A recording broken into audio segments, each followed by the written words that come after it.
आदमी डर के मारे वहीं जड़ हो गया, हिलने की हिम्मत नहीं कर सका। रहस्यमय तरल उसके सीने पर धीरे धीरे रेंगने लगा, फिर कपड़ों में समा गया और उसके शरीर में प्रवेश कर गया। जैसे ही प्रयोग सफल होता दिखा, कांच के बाहर खड़े डर्क के चेहरे पर खुशी झलकने लगी, लेकिन तुरंत ही आदमी के हाथ पैर अजीब तरीके से मरोड़ने लगे और वह जमीन पर गिरकर मर गया। इस भयावह दृश्य ने अंदर घुसे पत्रकार को स्तब्ध कर दिया। प्रयोगशाला में विभिन्न प्रकार के मरीज बंद थे, कुछ अंतिम सांसें ले रहे थे, कुछ जमीन पर गिरे हुए थे जिनकी स्थिति अनिश्चित थी।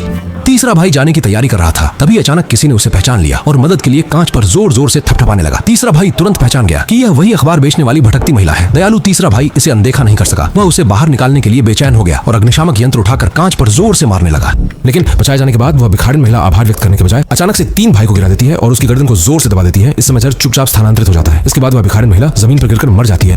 तीसरा भाई मुड़कर तेजी से भागा, लेकिन सामने से आ रहे सुरक्षा कर्मियों से टकरा गया। वह तुरंत उठ खड़ा हुआ और एक फिसलते हुए किक से 2 लोगों को गिरा दिया। इस समय तक उसे अपने शरीर में हो रहे बदलाव का एहसास नहीं था। उसने भारी लोहे के दरवाजे को लात मारकर सीधा भाग निकला। फाउंडेशन के लोग उसका पीछा नहीं छोड़ रहे थे। बड़ी संख्या में बॉडीगार्ड्स उमड़ पड़े, कसम खाकर उसे वहीं मार गिराने की कोशिश कर रहे थे। जीवित रहने के लिए 3 भाई केवल पूरी ताकत से दौड़ सकते थे और उन्होंने गिरते हुए विशाल पेड़ को कमर से तोड़ दिया। फाउंडेशन के बॉडीगार्ड जल्दी ही पहुंचे और घेराबंदी की, लेकिन 3 भाई का कोई निशान नहीं मिला। असल में वह बिना किसी सहारे के ऊंचे पेड़ पर चढ़ गए थे और कई मीटर ऊंचे तने पर लटक रहे थे, जिससे उन्होंने पीछा करने वालों से छुटकारा पा लिया। घर लौटकर 3 भाई को अत्यधिक भूख और प्यास महसूस हुई और वह घर के खाने पर टूट पड़ा, लेकिन यह खाना उसकी भूख को बिल्कुल भी शांत नहीं कर सका। पेट भरने के लिए उसने कूड़ेदान खंगालना शुरू कर दिया और कल की बची हुई बतख की टांग को चबाने लगा।